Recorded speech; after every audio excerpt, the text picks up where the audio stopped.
My name's Herbie Ward. And how'd you get here? Well, I got here through Jeff Noah in Sullivan County. When I was in jail, I decided that I had fucked my life up, and can I cuss? Absolutely. Okay. Uh, well, I had messed my life up, and one day I woke up in jail and decided, hey, I'm gonna take these classes, and so I took these classes, uh, and I met with Pastor Scott and Ricky and Jeff Noah and started off with these classes, and then uh, he said, uh, we can get you in a recovery program whenever you get out. So I did the classes and I graduated them and stuff like that, and I had to take a little. I had a VOP out of Knoxville for a DUI, and Jeff Noah come and picked me up and brought me back up here to. It was on a Monday night, and Recovery Resources was having their meetings, and he took me to the church, and I shook Tabitha's hand, and it's been on ever since. Yes, sir. How old are you?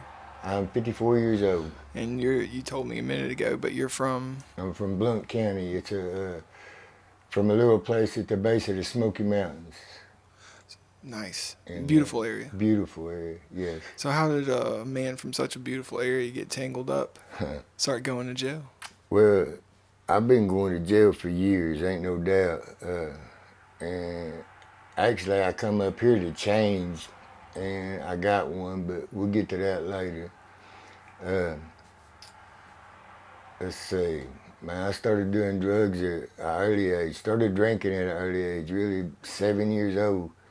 I remember the first time I got drunk, coming back from Kentucky, I had a stepdad that was a drill sergeant in the Army, and we was coming back for Christmas, and they opened a bottle of champagne, and of course, we was celebrating to come back to Granny and Papa's, and so I wish I'd noticed it then that I would be an alcoholic or a drug addict and all that. So it's like, you start drinking and you want more and more and more till it's all gone, and I wound up puking, getting sick on the way back. And, that's my first recollection of having any trouble in life. Followed on, I had older friends all my life, and so started smoking weed, and I played basketball. I was a jock, and I played basketball and football, and we won the state championship at Eagleton, and then I went on to Heritage High School, and I played freshman basketball, and I started getting into a little heavier drugs, what I'm saying, smoking weed all the time, and then I started, eating Valiums and doing acid, because acid was that was the thing to do back then, you know what I'm saying? And playing basketball. I was an art major.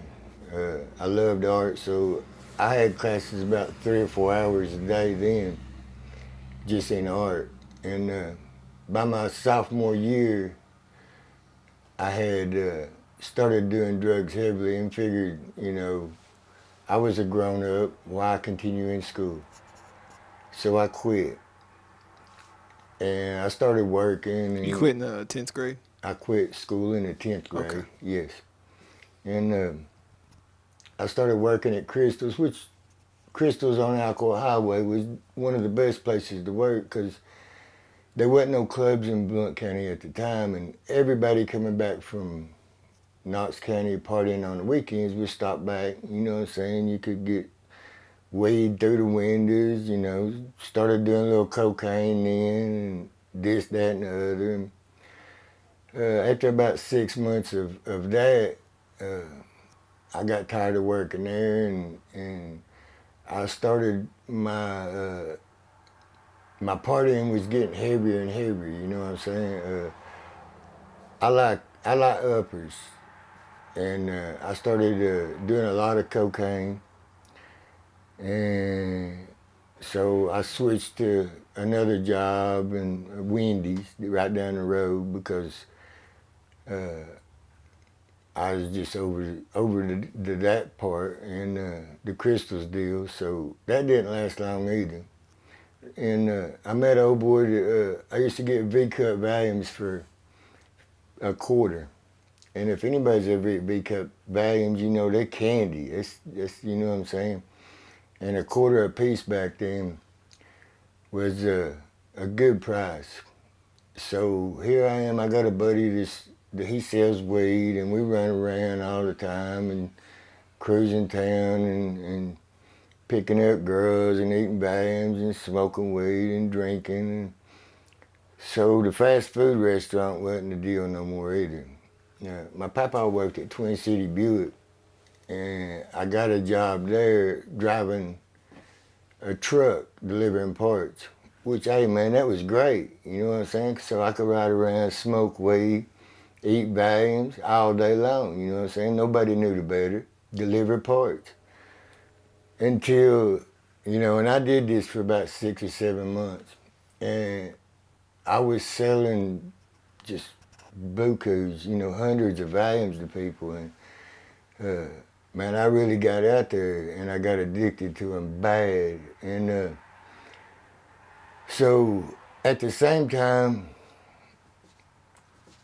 let me go back just a little bit. Okay, my stepfather was in the army, and you know, I I grew up in Kentucky, and we went to Germany for 4 years, and this is when the Berlin Wall was up, and so it was a long time ago. That really tells my age.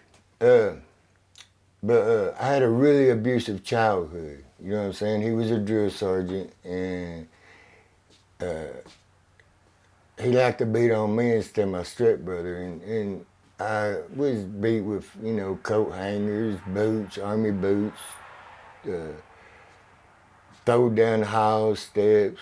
You know what I'm saying? So um, it was a rough childhood. So that being said, uh, we come back from finally got back to the United States. I tried to get the military police to do something one time, but at that time they didn't really care. So uh, How'd you do that? uh, my stepdad was beating my mom one night, because she had slept with this other dude, and she was alcoholic too, full blown. So uh, it was snowing outside. In Germany, it snows all the time, and we lived in some apartments off the base in Bad Kiskin, Germany. And I run 3 miles to the MPs to try to get help. And when I showed up, they wouldn't help, and that was one of the main things that was on my resentment list was the army, because they never protected me. My mother didn't protect me either.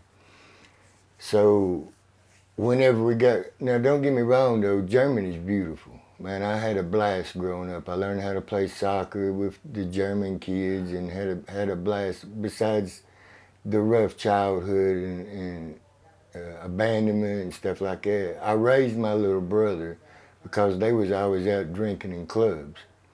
Whatever it's called, the Army Military Club. But so when I got back from Germany, we moved up to South Carolina, and he we moved in with somebody, and he come home pissed off one day at me, and he hit me, and I took a baseball bat and I tried to kill him, but I didn't. And then I turned around and I told my mother, hey, you need to call your daddy, and I want to go move in with Grandpapa. So I did, and they spoiled me. Uh, In comparison to what you came in from. comparison to what I grew up in, with them. And I resented them too a little bit, because I felt that they knew that the beatings was going on and stuff like that, but they didn't protect me. But I understand that now that, they had to let it be because my mom was married to him. So after that, now this is why I went back to tell you this, because I got addicted to the Valiums because it relieved all the thoughts and past of the past. You know what I'm saying? So I worked at Twin City Buick for about 6 months, and like I said, that's the best job ever because I could ride around, smoke weed, deliver parts, eat my Valiums. You know what I'm saying? Get off at night, go party, go to the clubs. You know, I was 18 by now, and I'm sneaking into Ivy's. You know what I'm saying? My older buddies is going in first and just hand me the ID back, and I go in. So I'm, you know, Ivy's beer bus till 3 o'clock in the morning for dollar beers, eating Valiums. It got to me. And one morning I woke up, made it 3 or 4 Valiums, and I had a little box cutter. So at lunchtime, Papa would come home when I was laying in the floor because I tried to cut my wrist and kill myself. But so they took me to Koala. It's a hospital in Oak Ridge. And I got out of there, and Granny and Papa didn't want me to come back home because it scared them to death. You know what I'm saying? It was at their. They found you at their house. Yeah, laying in the floor with my wrist cut. You know what I'm saying? And I have it covered up with tattoos today, so you really can't see it. But so I went to a halfway house over there called Hope, and the con man I was, you know, I wasn't about to quit doing what I wanted to do, you know, and it definitely wasn't like Recovery Resources where you took drug tests all the time. You took one every once in a while, but I was going home on the weekend and getting my weed and come back and smoking it. And I hadn't started eating Valiums again. But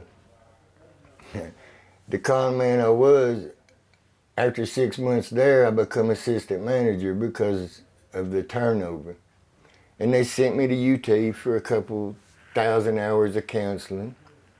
And so I played the part for a little bit as the house manager, and I got by with it for a long time, you know, a little bit, until, you know, everything always ends like that. And people was banging on the door one night saying they could smell weed in the halfway house, you know what I'm saying? And of course it was mine.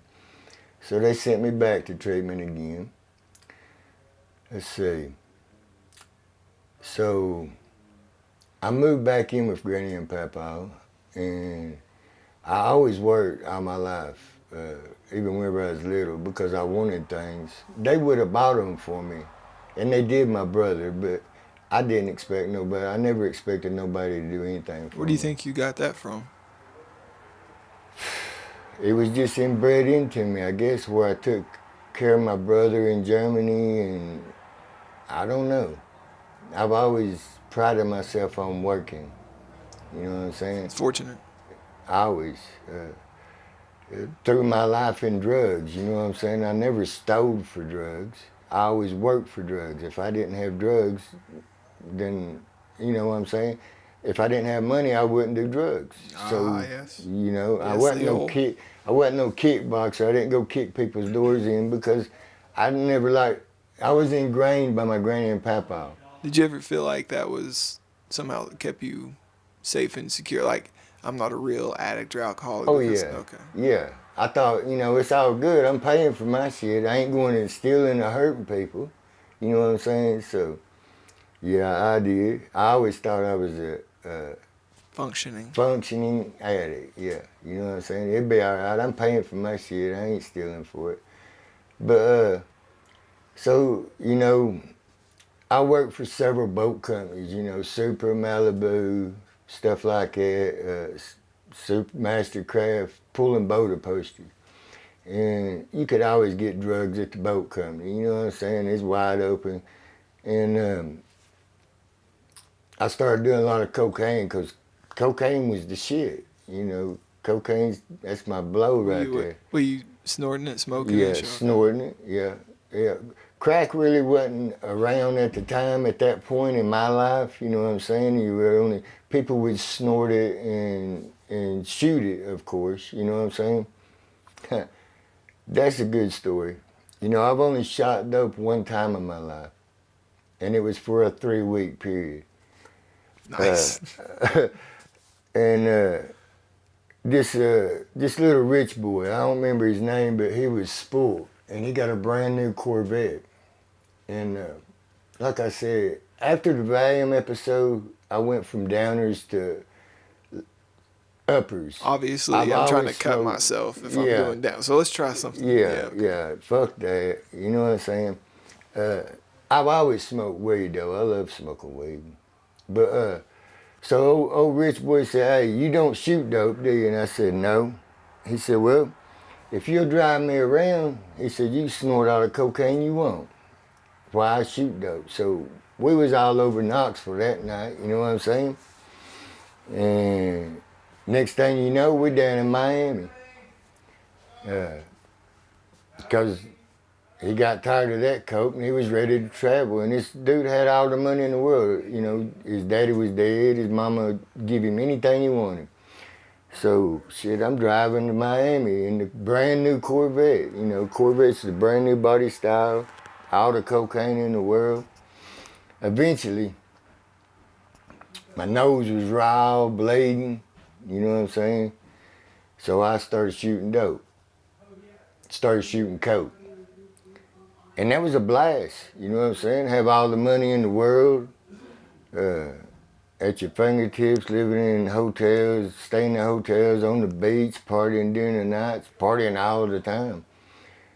After 3 weeks, man, I come back home to Blount County to my granny and papa's, and I walked in the house and my arms was just shit wrecked. You know what I'm saying? Every vein in my arms had holes in them, and it looked like I'd been Pincushion. pincushion, poison ivy all over the place. So I told Granny, I said, "You got any calamine? I believe I got some poison ivy." And of course she fell for it. You know what I'm saying? So I put calamine lotion all over my arms for a week. And from that point on, I never touched the needle again. Uh, I never shot dope. But anyway, okay, we're back at the boat companies. I worked there for several years, probably about 2 to 3 years, maybe 5 years at the most at all three of them. And this old boy said, "Well, come to work for me."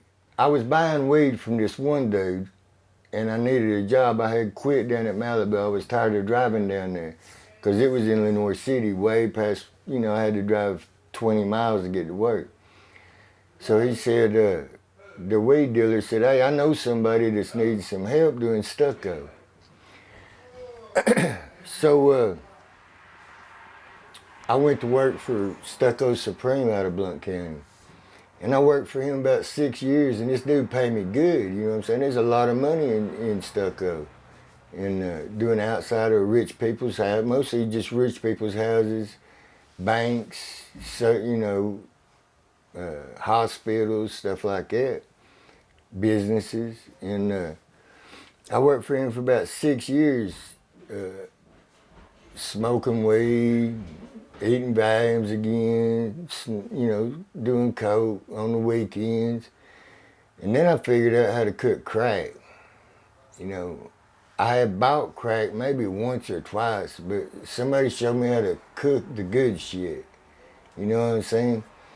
And that right there was probably the real beginning of my super downfall. When do you think this was? Like what year? Man, I don't know. I ain't really good with years. I would say, man, I can't even put a year on it. Probably about 96, 97, something like that. Uh, but I had a buddy, and he would get that kill. I'd get an 8 ball for $120 of the pure fish scale. And then they'd come back and cook it up and smoke it. And at the same time, I had I had been married with I got married probably at the age of 21, and I waited to have a kid, and we finally had one, and she was so smart, and it's unbelievable that this child turned out to be the way she did because me and her mother smoked crack the whole time she was pregnant. You know what I'm saying? The whole time. And this kid never made less than an A her whole life. I'm proud of her. Graduated college. You know what I'm saying? Recently just graduated college. I'll talk a little bit more about that in a minute. And after working with this dude for about 6 years,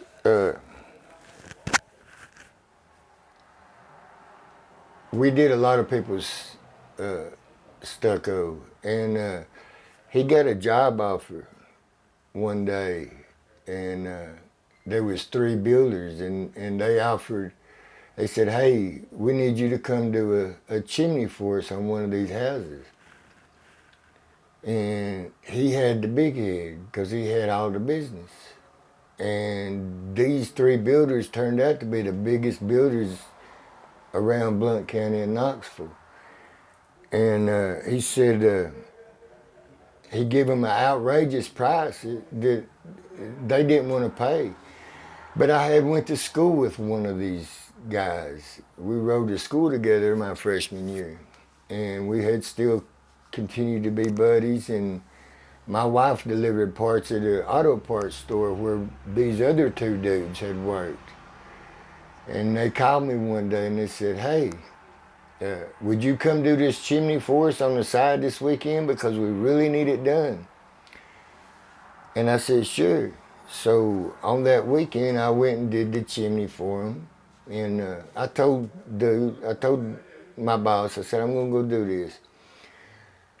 Well, I did it and got it done for them, and they needed that done. And the next week, they said, "Hey, if you'll, we have a three-story house that has two chimneys on it in this brand new subdivision. If you'll come give us the bid on it, if you'll come bid this house, if you want to, we'll give you the money, half the money off your job, and you can go buy a scaffold and start your own stucco company, and we'll supply with all the work that we do." Wow. So I did, and I had my own stucco company within 2 weeks, Stucco Supreme. And the money started coming in, and it was more money than I'd ever had. You know, it's nice to have a lot of money. And so after a year, I had my own house and 3 or 4 cars, the baddest Mustang in Blount County, a Mitsubishi Eclipse that you could hear coming 2 miles down the road. Nice things. Making nice things. And by this time, me and my wife had separated, so you can imagine. I'm going to titty bars with sacks of cocaine and You're living the lifestyle. living the life, man. You know what I'm saying? Or thought I was living the life. You know what I'm saying? I was doing big things. Had the finest things of life, you know. I'm paying for it, so it must be okay. That's right. Yeah, I'm paying for it. I'm working for this. So it's okay. I'm doing the right thing. You know what I'm saying? I'm still maintaining my job. I'm still stuck on houses, going in at 6 o'clock and working till 2 because my partner's daughter had cerebral palsy or whatever it is. And so he had to take care of her after 2 o'clock. You know, we had to go pick her up into this, like a tender care daycare at 3 o'clock in Knoxville. So we work every day and smoking crack, on the job, snorting, you know what I'm saying? And I was still seeing my wife, of course. And boy, you talk about my little girl didn't want for nothing. I mean, I spoiled her. She had a phone when my wife didn't even have a phone. She had a big screen TV when they first come out, you know, not no floor table or nothing, floor model, nothing like that. And I was also coaching, coached the T-ball team, the girls' T-ball team, and her team won the state championship. Like I said, my little girl was like me. She could do anything she put her mind to. And uh, so, like I said, I was still messing with my wife, and I had hired what I thought was a best friend. You know, I really don't have much faith in people nowadays. I have more faith right now. Let me take that back. I have more faith in some people right now. But everybody so far in my life has lied to me. You know what I'm saying?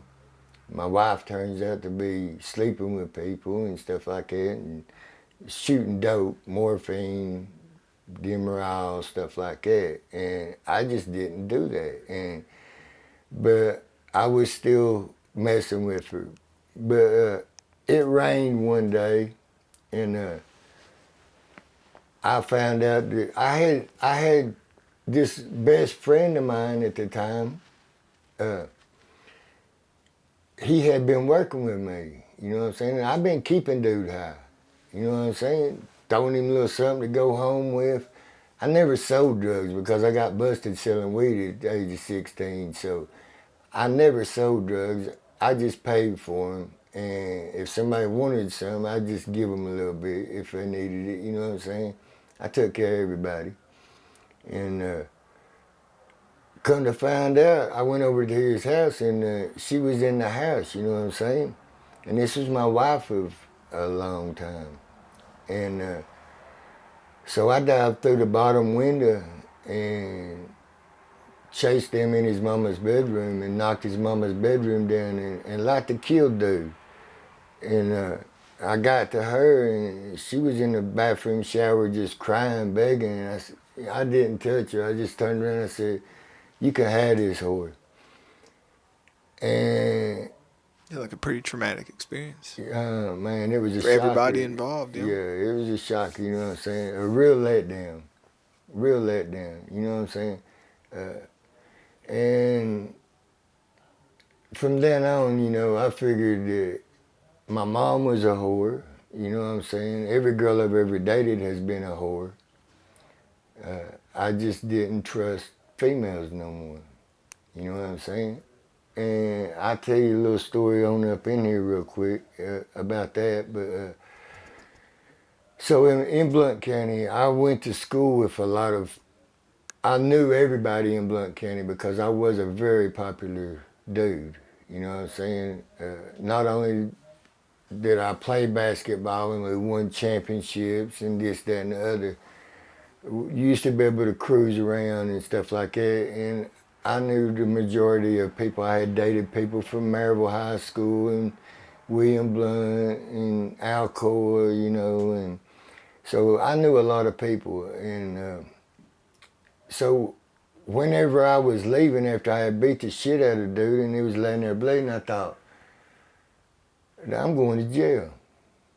You know what I'm saying? So I got on the phone and called uh, one of my buddies that's in the Blount County Police Department. And I told him, I said, "Hey man," I said, "I just about killed dude. Y'all probably be getting a call here in a minute." And he said, and this is dude that I had give ounces to, probably ounces of cocaine. Let him have my friend. You know what I'm saying? That's why it affected me so hard, and my wife. So I turned around and believe it or not, I pulled back up and they drew guns on me. There was about 5 cars loads and they drew guns on me and I said, "Hold up." I said, "I got your boss right here on the phone." And I gave it to the sergeant and he said, yeah, blah, blah, blah. He gave my phone back and he said, "Here's a business card. If you need it in divorce court, you call me," and let me go. I had power. You know, I had money. I had power. I had Joe Costner, which is the highest paid lawyer, as he run my company for me. If I had any troubles collecting money, I would call him.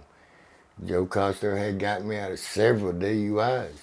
You know what I'm saying? I just call him and he would get me out of Like being connected in that way and having connected the in. power and what you perceive as power, and then the money and all that. It's like very kind of can lock you into that mindset that everything's good and the Nobody can problems out touch you. here. Yeah.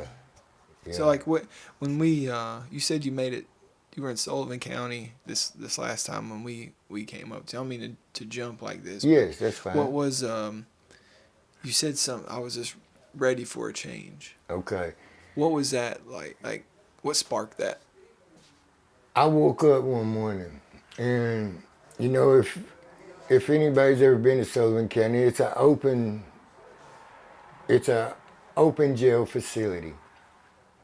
Bigger And pods, uh, bunk beds, bigger pods, 15, 30, 20, 30 yeah, guys in there. yeah, Yeah. 45 dudes overpacked. You know what I'm saying? Walk in and there's people all over the floor. I'm not from here, okay? Uh, and I've been to prison for 9 years, so I don't take no shit off of nobody. You know what I'm saying? I've been fighting all my life, bad man contests, stuff like that. So I walk into Sullivan County and man, they said to drop your basket and fight. You know what I'm saying? Off a rip if you want to stay. Nobody knew me, you know? And so you did what I did. And before long, I was in a bunk. You know what I'm saying? And but yeah, I woke up in the hole one morning because I had got in a fight because dude had cut my hair crooked, a black dude, and he laughed at me, and I told him he was gonna learn some respect today.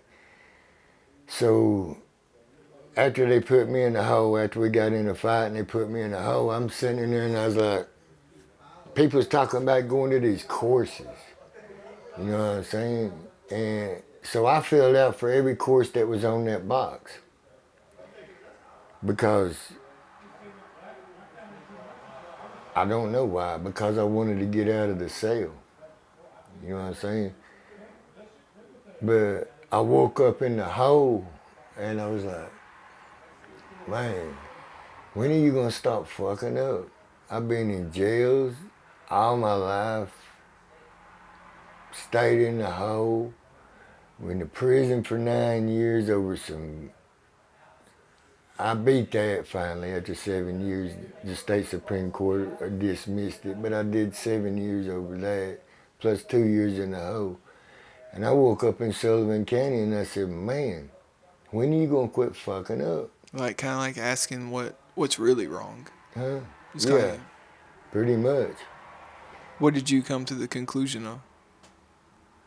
It was me. It wasn't nobody else's fault. You know what I'm saying? I had fucked up everything in my life. I fucked up everything. And then when I did take these criminal addictive thinking classes and MRT classes, that's when I really realized that I had fucked my life up the whole time. And not only had I fucked it up, but I was tired of being in these jails, man. I'm tired of living like this. You know what I'm saying?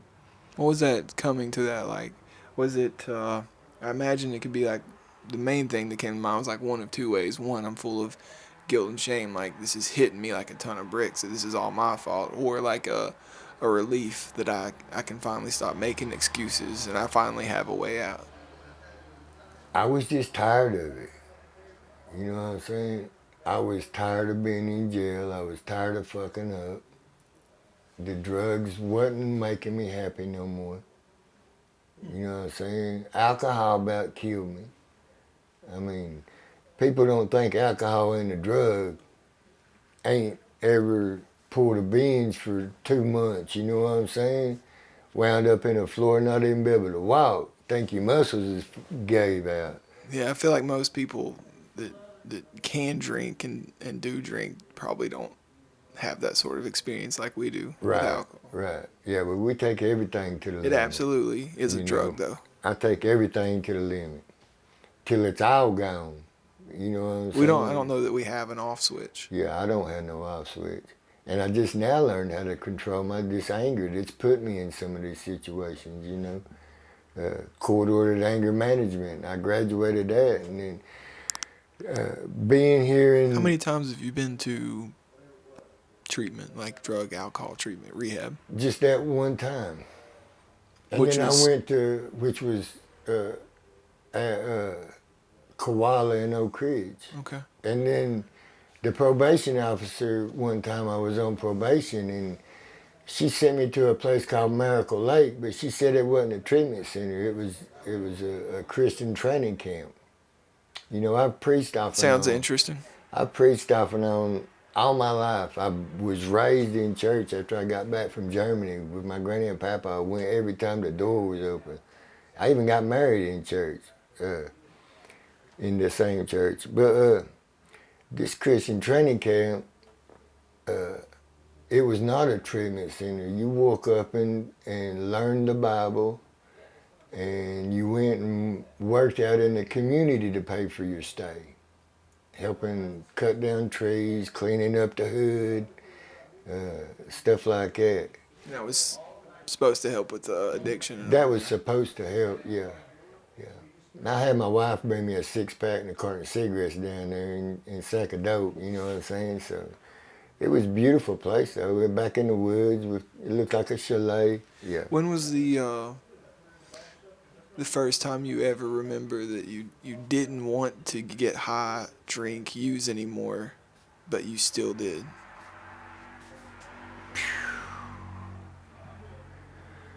Probably when I got, like I said, when I owned my own business, that was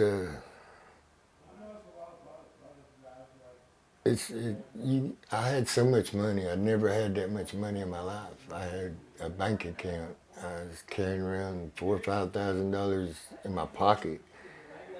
The first time that I wanted to quit on my own but couldn't was probably sitting in a hotel in Miami whenever I would travel down there to get blocks of coke, you know, and stay down there for 3 or 4 days having a business back here. By then I had people working for me so they could run it. But man, I was tired of smoking crack. You know what I'm saying? Literally just unable to stop doing it. Just unable. Yeah. I was so over it. You know what I'm saying? Couldn't hardly breathe. Just fucking run the whores off, you know what I'm saying? Nothing interested me in my life at that time. And I had the baddest Mustang ever. I mean, it was totally everything. What do you suppose makes now any different than any time previous that you've had that thought like that? This time, when I woke up in Sullivan County Jail, and dude, I'm just over it. I'm tired of waking up in jail. The drugs ain't no fun no more. It's a job. It's a job to get high. You know what I'm saying? You got to have a job to get high, and then you pay your money for the drugs, and you ain't got no more money left. I wasn't advancing nowhere. You know what I'm saying?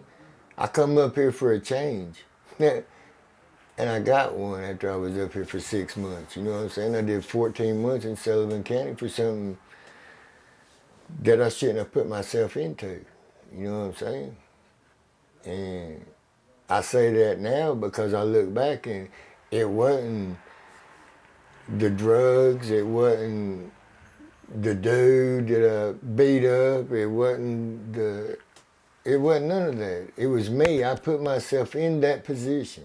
Yeah, and if it's that much different than it was any other time before that, you said you've been to a halfway house before, for Yeah, sure, right? I run one. Yeah, in other institutions like Recovery Resources, but arrived. You said you showed up at the Jeff Noah took you to the meeting that night. And you shook Tabitha's hand, and it's been off to the races since then. Yeah. Man, I've been so blessed. If I told you any different, I'd be lying, man. I have been so blessed in this house, in this program. Uh, I showed up here, and when I got out of jail in Sullivan County and they took me to Knox County to take care of this VOP for the DUI that's been going on over 5 years, uh, I didn't have nothing left.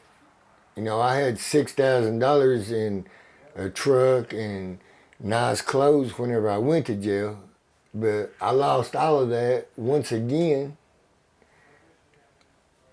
over going to jail. And so when I got out of Knox County, Jeff Noah was waiting on me with a bag of clothes. You know what I'm saying? 5 pairs of pants, some socks, some underwear. You know what I'm saying? I walked into this recovery resources house with nothing. No food, no cigarettes. You know what I'm saying? Jeff Noah bought me 2 packs of cigarettes. I take that back. I had 2 packs of cigarettes, but I didn't have no money. I didn't have nothing at all. You know what Pretty I'm saying? humbling for a man that works for everything. Pretty humbling. It's Yeah. coming from where you're coming from. Yeah. So what's some of the examples you mean by being blessed? Like, what are you excited about in life today? Okay. Uh, it didn't take me long to get a job because I had signed up with the 180 program. And so they got me a job at Summers and Taylor, which is a really good company around here. We pour concrete beams for bridges. And so that right there is a blessing. Now, for this first little part, I might not make but like $10 an hour, and don't ever let nobody tell you that they can't make it off of $10 an hour, because I pay my rent. I've got a closet full of clothes now. You know what I'm saying? I've got food that, You're you know, not I going give hungry. food away when new people comes in here now. You know what I'm saying? Every person who comes to the door, I give them 5 suits because they ain't got nothing. You know what I'm saying? I've got a job that in 7 more months I'll be making 2050 at least. You know, maybe more because I'm training to be a supervisor in the back in the finishing department. I'm shooting for that goals of you know what I'm saying? I go to church every Sunday. Tabitha and Craig are amazing people. This house, there's not nothing that if I ask for anything, they supply it. You know, this recovery resources has been so big a blessing. You know what I'm saying? All you have to do is live here and abide by the rules and follow the program. You know, for the people that can't do this, I don't know what to tell them, because recovery resources has changed my life. I mean, to be honest with you. And they're so loving. You know what I'm saying? It's a tight program, but it's made to be tight for a reason. You know what I'm saying? We do so many meetings a week. We got chores. You know what I'm saying? But like I'm saying, and if you don't do the right things, yeah, they'll get on you. You know what I'm saying? They've never got on me because I do the right things. But if you don't do the right things, they'll get on you. But it's love because they care about people. It's the way you see it. Yeah. That's the way I see it. You know what You're I'm saying? experiencing now. What are you excited for in life today? Man, I'm just blessed to be. I'm enjoying life right now. I love life. I'm full of energy. You know what I'm saying? I, I I'm looking forward to getting on at Summers and Taylor's. You know, getting my own apartment, my own house, get my driver's license back. I got priorities now, where before I didn't really care about nothing but getting high. You know, and today I can't believe that, you know, because drugs is not nothing. They ruin and destroy your life. You know what I'm saying? That's all there is to it. Who do you think your biggest fan is today? God. How can you tell? Mm. How can I tell? Yes, Because sir. I feel him in me. I'm blessed. He gives me grace. He gives me everything I need. I'm so blessed. It's just, I vibrate. You know what I'm saying? I wake up in the morning. He provides everything that I need. And I learned that through the program. You know, I've always believed that in God, and I've been saved, and I am saved, and I worship and everything like that. And then I'm not a big book thumper. Okay, I did not agree with the big book. I said I did not when I first come. But now I've become, after I finished my fourth step, fifth step, sixth step, seventh step, I become, look, I believe that the God will save you and He will take anything and help you with anything. He wants you to be happy. But the big book and the program, the steps, brings you to that point of a better understanding. Okay, that's like a tool that God could use to. Uh, That's the way you see it. a tool, yes, Okay, yes, wonderful. yes. And how long you've got clean and sober today? I've got going on 20 months. Congratulations, man. I've been here for 4.5 months. Congrats. Thank you Thank so you. much for doing this. Man, I appreciate you having me. It's a great honor. Yeah, man.